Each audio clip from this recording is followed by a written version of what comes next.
敵班はデルタ地区へ。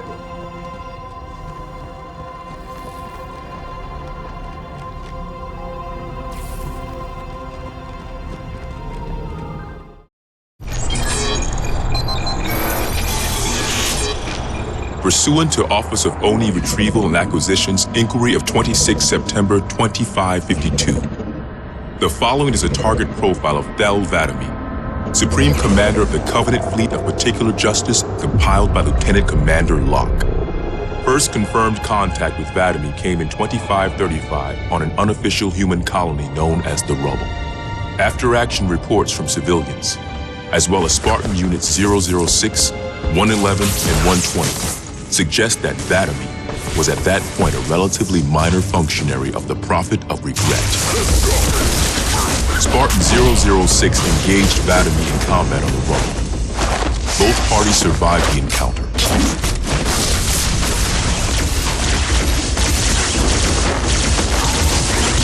Shortly after 2535, the UNSC first encountered the newly formed Covenant Fleet of Particular Justice, now led by Vadami.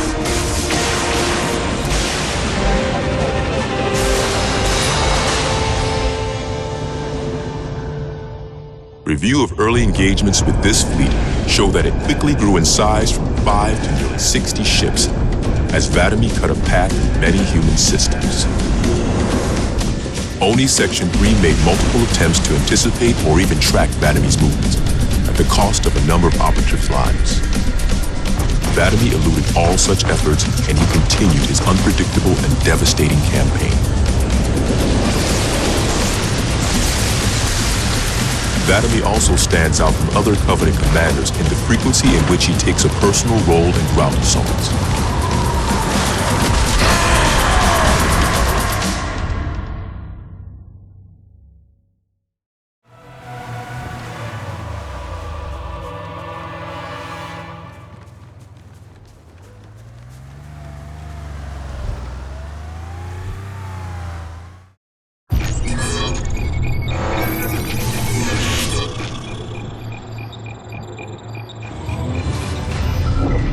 Camber was a major manufacturing center for UNSC fleet materials with a population of 5.6 million.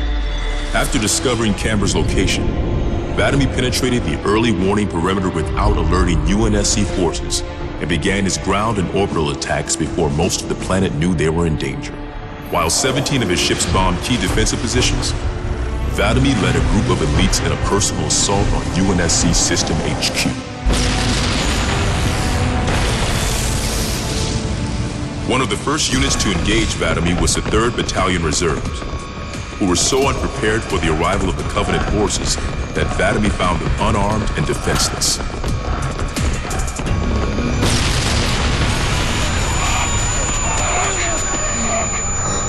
In an unexpected display of what appears to be honor, Vadami allowed the 3rd to finish gearing up before engaging them in combat. While we've had multiple reports of a strict system of honor and ritual behavior followed by the elites within the Covenant, this is the first recorded example of such honor being shown to human opponents. But even given the chance to defend themselves, 3rd Battalion losses were complete. Vadami continued his campaign across many human systems, culminating in his most devastating blow against the UNSC at Reach.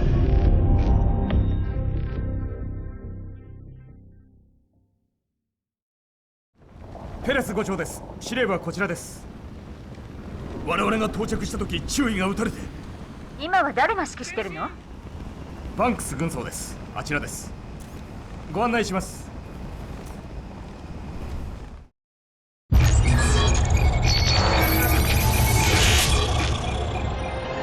Vadami's most recent and damaging blow to the UNSC was the fall of Reach.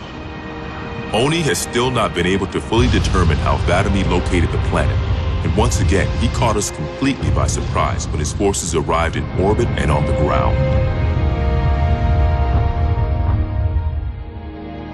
Vadami is responsible for over 1 billion total casualties and the loss of at least 7 human planets.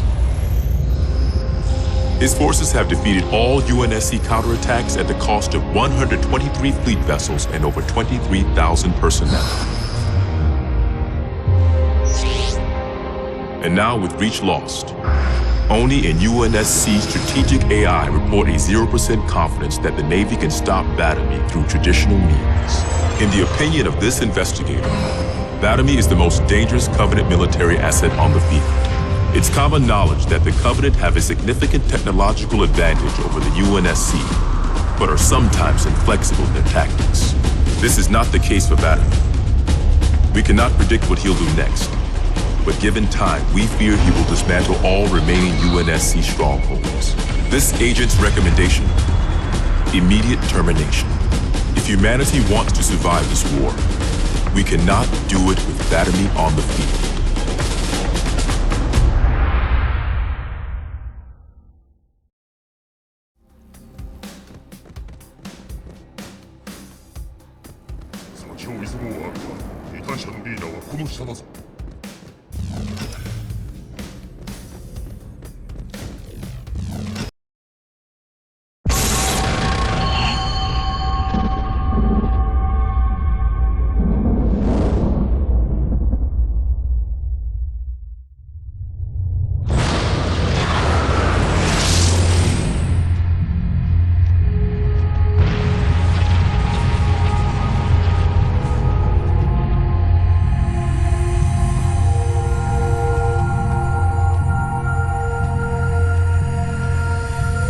Quite unacceptable.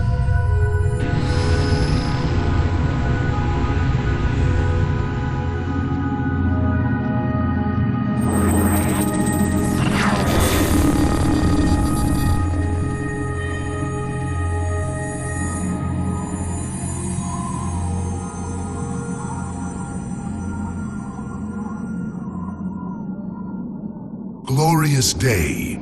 The prophets will be pleased that we have rescued an oracle from the humans' violation of the holy temple. Why do you keep calling it a temple? My installation was a weapon, and one which we needed very, very badly. But Oracle, I do not understand. We were told the rings are salvation, a gateway to paradise. Told? By whom? Anyone who told you that is a fool, or quite mad. That installation was a beautiful tool, designed to destroy everything the Flood might feed on. Everything? Oh, quite everything. And if even one Flood spore survived the destruction of my ring... Communications. Shut down all lines to the fleet. We will not notify the prophets of our discovery until I hear everything this Oracle has to say. I will gladly share what I am permitted, but we have little time. What has been unleashed here could destroy everything you have ever known. On that, Oracle, we are in agreement.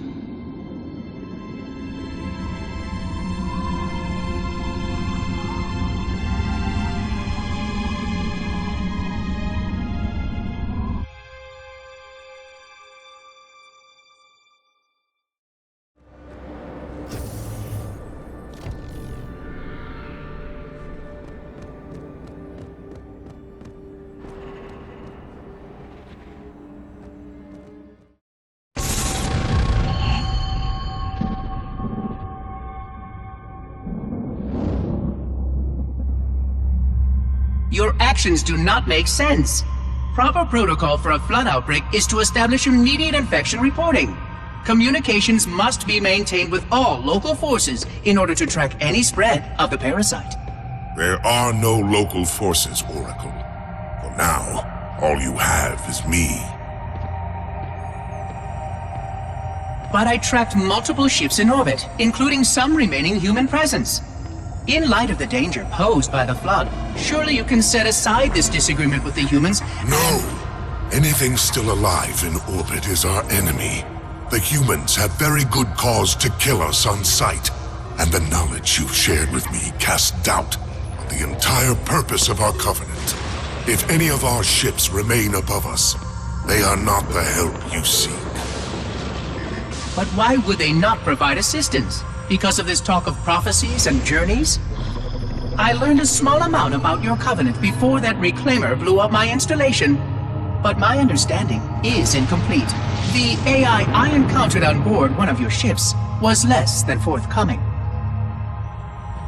What you need to know, Oracle, is that thousands of years ago, at the founding of our great covenant, a bargain was struck between the prophets and the elites.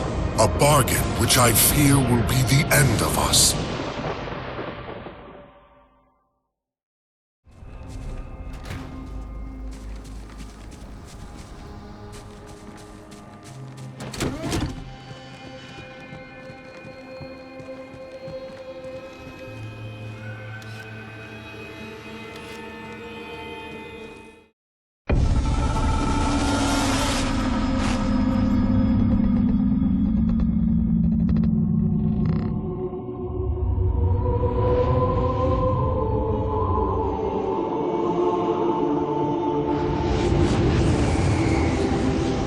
Regarding the history of the Covenant and its glorious founding species, the San-Shayum and Sanghili, the record of punished deeds would not be sufficient without a word on the Arbiter. Not the consignment of shame that it is currently, but what came before, the legendary warriors of Sanghili past.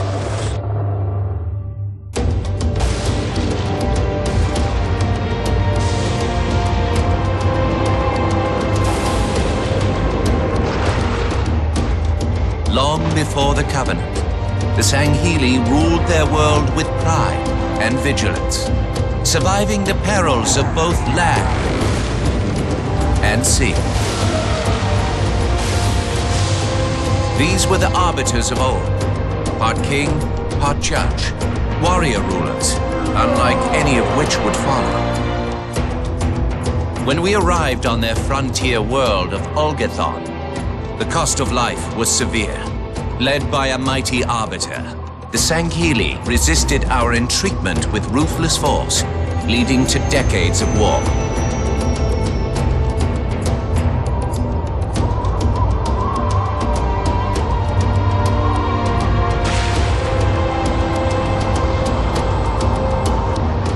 We would eventually triumph, of course. And when we did, we would not ignore the mantle of the arbiter.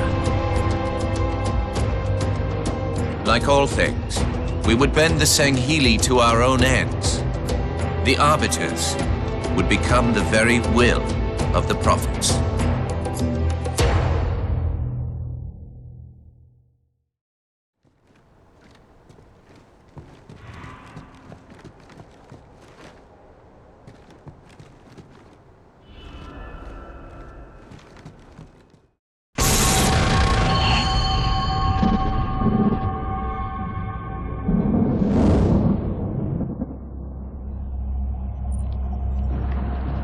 For generations, our holy arrangement put the prophets in charge of religion and technology.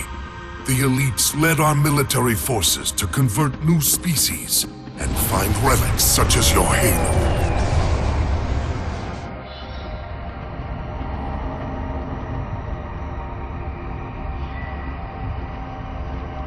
And these relics you sought, the San-Shayum, your prophets, told you that they would lead you on this great journey? Yes, transcendence, eternal life. Their promises were endless. We gave up our old ways to follow the Prophet's lead on the great journey. Gave up all of our history, all of our traditions. Not all of your traditions, it seems. This Arbiter you mentioned, hasn't that always been a position of power for your species? Power? It was long ago. An Arbiter was once the pinnacle of our people, leader of the clans, and master of the battlefield. But then, an Arbiter committed heresy, and an example was made of him. Heresy? He challenged the word of the prophets, challenged and lost.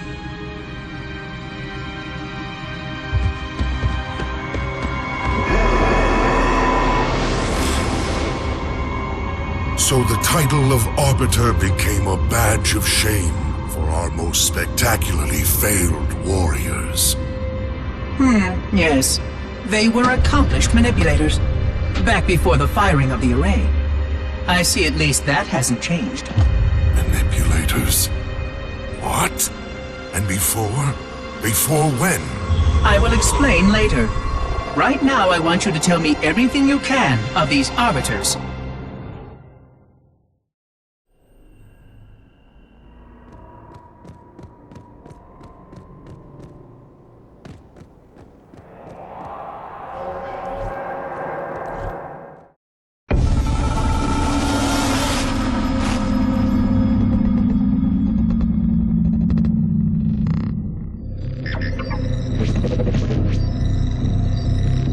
Our holy city was not always as it is, nor was the Covenant.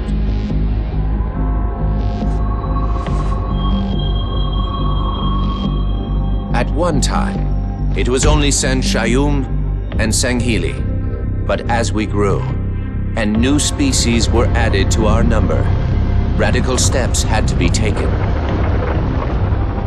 Our first encounter with the Let Golo was an effort in futility.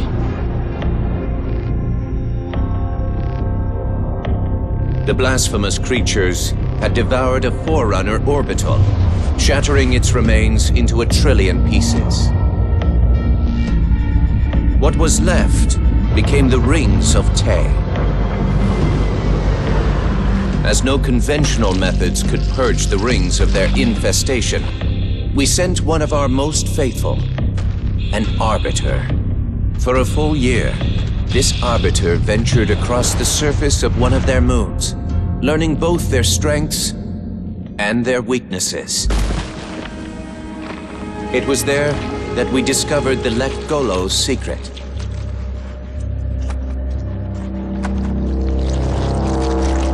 Although some of their kind rightly bore the blame for the orbital's desecration, others had only devoured around the Forerunner materials.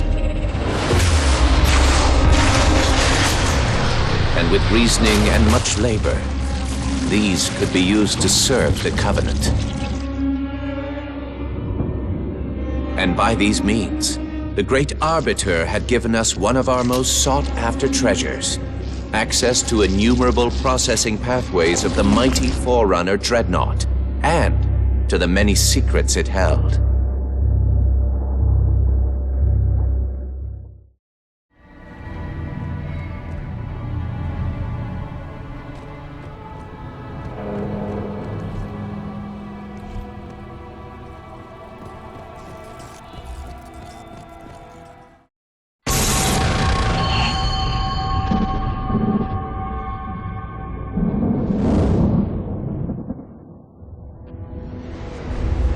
It is most unusual that in all the exploits of these arbiters, you never mention their role in choosing their missions of redemption. There is no role, Oracle. Once one of our commanders becomes an arbiter, he belongs to the hierarchs. These hierarchs, they are the same high prophets who control all the holy relics you collect from my time? The same. And they use these relics to build your new weapons and bring you the word of your gods? It has always been so. Interesting. Am I a holy relic? I do not understand. Because I am certainly not a god. I am a tool, as is this mining platform you stand upon, as was the installation that once orbited the planet. The Forerunner's technology is lasting and indeed quite powerful, but I'm quite certain they would have told me if I was infused with some kind of divine power. I suspect some of your prophets may have been quite aware of how much divine inspiration tools such as myself could provide. And you never questioned these proclamations. Even your mightiest warriors, these arbiters, never questioned? Questioning was what brought shame to the word arbiter long ago, Oracle. How disappointing. I fear now that there are many questions we should have been asking for a long, long time. I would be more than happy to answer any such questions, but I have a few more for you. Continue your tale of these arbiters.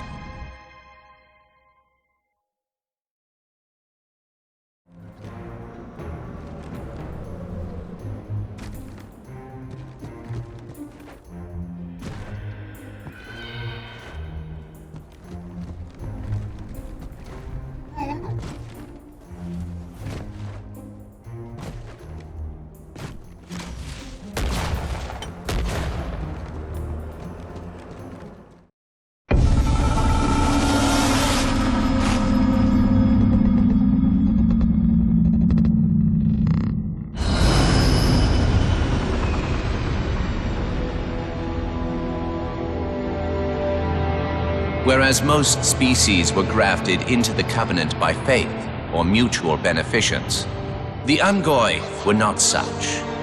Their kind was brought into the fold by force, and it was by force that they were held captive.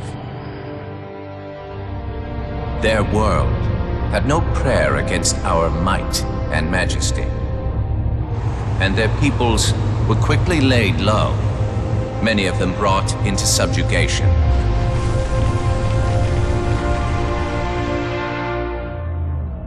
Yet while some species would perish under such pressure, others rise to the occasion, taking arms if need be, fighting back. Such it was for the Ungoi when their feud with the Kigyar led to rebellion. An effort by the Kigyar to sterilize the Ungoi population was met with stiff resistance, and for a time, the holy city was thrown into chaos. Once fully provoked, the Ungoi were merciless in their violence, lashing out at all species. Their large numbers and their tenacious volatility made them a suitable challenge, even for the elites. And yet again, we turned to an arbiter. And with a ferocity unparalleled since the beginning of the Covenant, the Ungoi world would be reduced to glass. Those within the holy city would be forced to watch, unable to stop what could have been the very end of their kind. The Ungoi rebellion was brought to an end by the Arbiter's hand.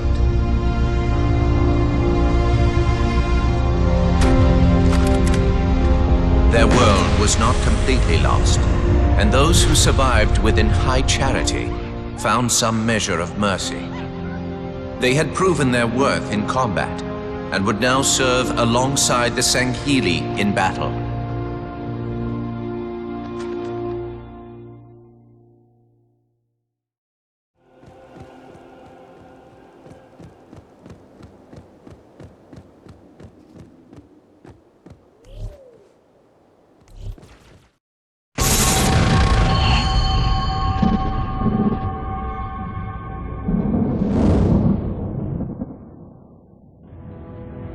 I'm starting to fear that you're not very smart.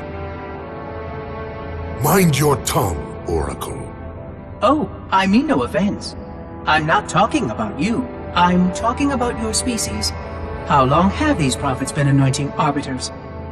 Since the fall of Falchavami, the first disgraced arbiter, roughly 400 years ago. Incredible!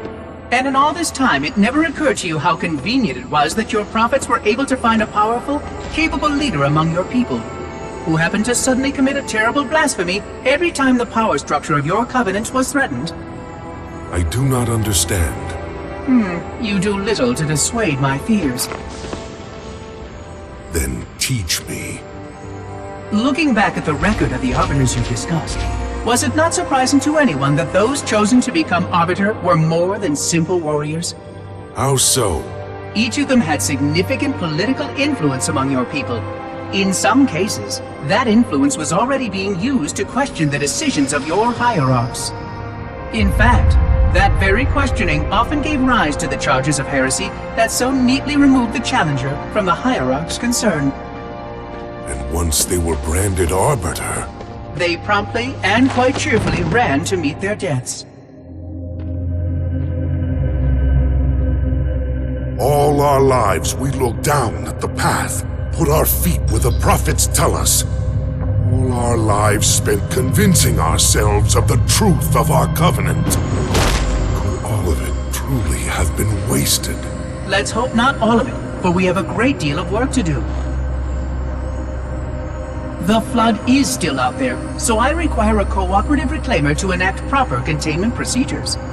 But your covenant keep trying to kill all the reclaimers I can find. All this bickering is quite a deadly waste of time.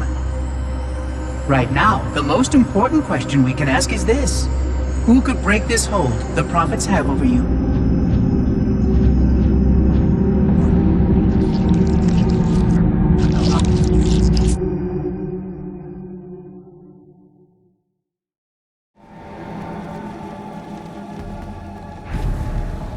とエリートのシップがハイチャリティの周りで交戦中よ。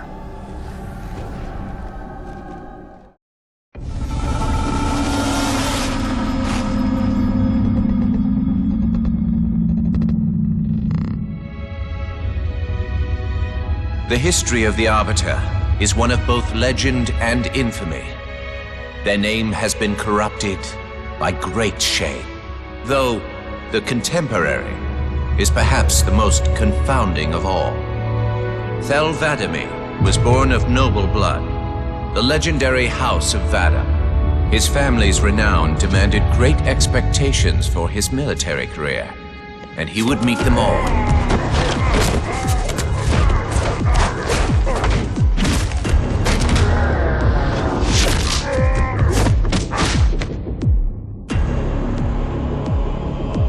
One of the youngest to achieve the status of shipmaster, and one of the youngest to gain the rate of supreme commander.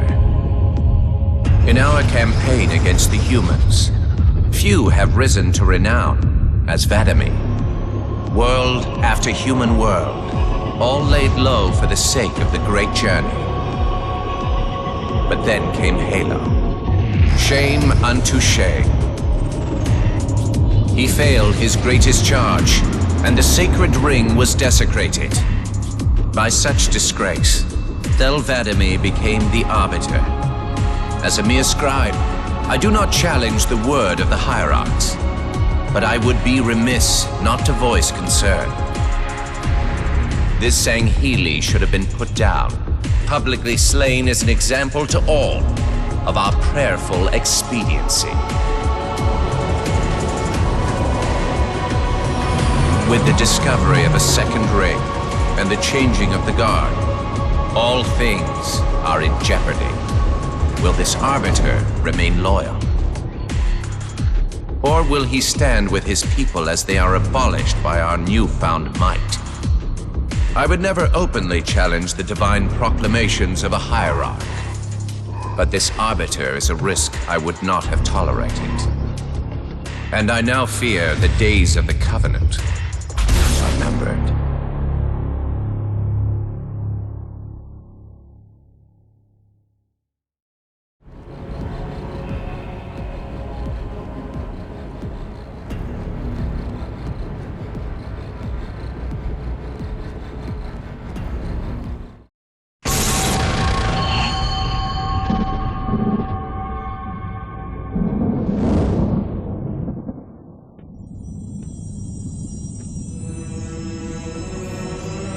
The only one I would trust with this information is probably dead right now. He was commander of the fleet that brought me to the system. Thel 'Vadamee was his name. But after hearing you tell of the destruction of the ring, I cannot believe that he still lives. His orders were to secure the ring, to prepare it for the arrival of the hierarchs. 'Vadamee never fails in his duties. If the ring is no more, then 'Vadamee must be dead. Duty can indeed be a dangerous virtue. But even if he did live, wouldn't this sense of duty make him quite unlikely to set aside his allegiance to the prophets? Perhaps not. And he would never betray our people. No, if we were able to just speak to him, explain everything you have told me. But no, these are futile hopes. If he did live, and if he was returned to the High Prophets, they would most certainly punish him for the destruction of the ring. In fact, he would be the exact kind of leader the hierarchs would make arbiter. They would need someone to blame for the loss of the ring. His influence within the fleet grew with every one of his victories over the humans. And if he did become arbiter? Then he would be lost to our cause. Without the knowledge you've shared with me, he would obey the prophets without question. I doubt he would even respond to his former name. I don't know what it would take to overcome, but as you say, we don't have time to ask such questions, and 'Vadamee is almost certainly dead. If all your hopes rest on him, then I fear for the future of this galaxy. As do I, Oracle. As do I. But I will begin our fight. Make others aware of the lies the prophets whisper in our ears. And soon, we will find more who will take up our cause.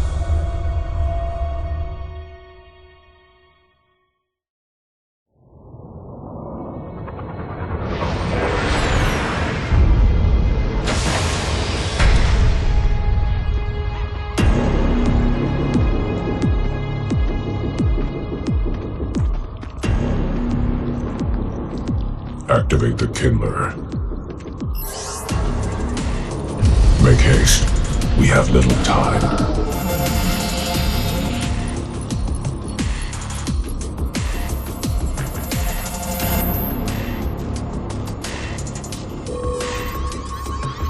It has been found, Commander. Very well. Mark the coordinates and proceed with caution.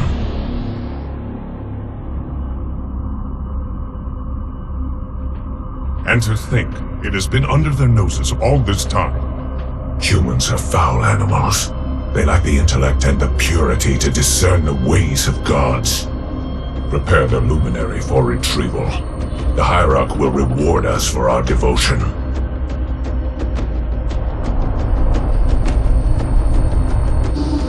Well done, Commander. Do you know what you found? A luminary Hierarch. A divine instrument. It is more than that, Commander. This is the one spoken of in the prophecies. It lights the sacred path.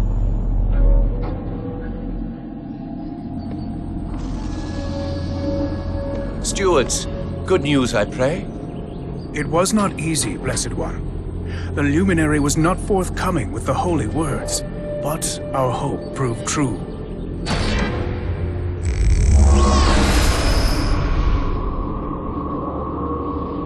The sacred rings. Halo. And not Halo alone, High Prophet. It also told of this. The final home of the Forerunners, and the creation of the sacred rings. The Ark. By the gods. It is glorious. The stories were true. Where did the gods hide such a treasure? It lies far beyond the borders of our galaxy, accessible only by way of portal. The one portal the Luminary spoke of was here. The Forerunners called it Erde Tyrene. Our calling is clear. We must go there at once. We will take the ships in our command and go to this world immediately. This Erde Tyrene. Take heed, brothers. Your work signals the culmination of our Covenant's holy quest. Hold fast. The great journey is at hand.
ID を回収しろ。軍曹、移動した方が。よし、あのビルの陰に移動するぞ。バトカス、先導しろ。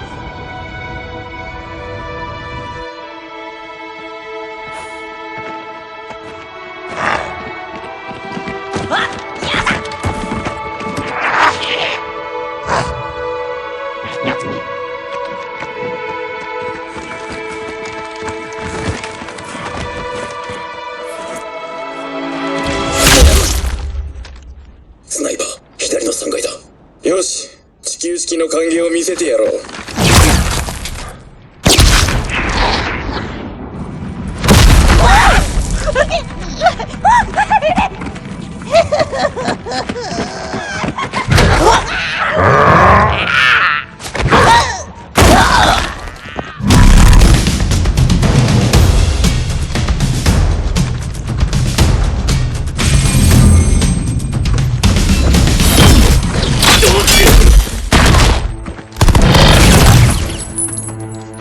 どこ行った？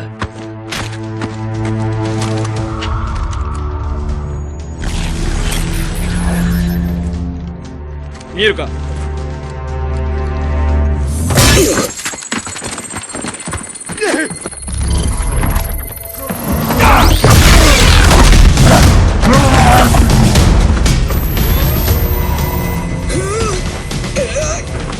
早く撃て！くたばれ！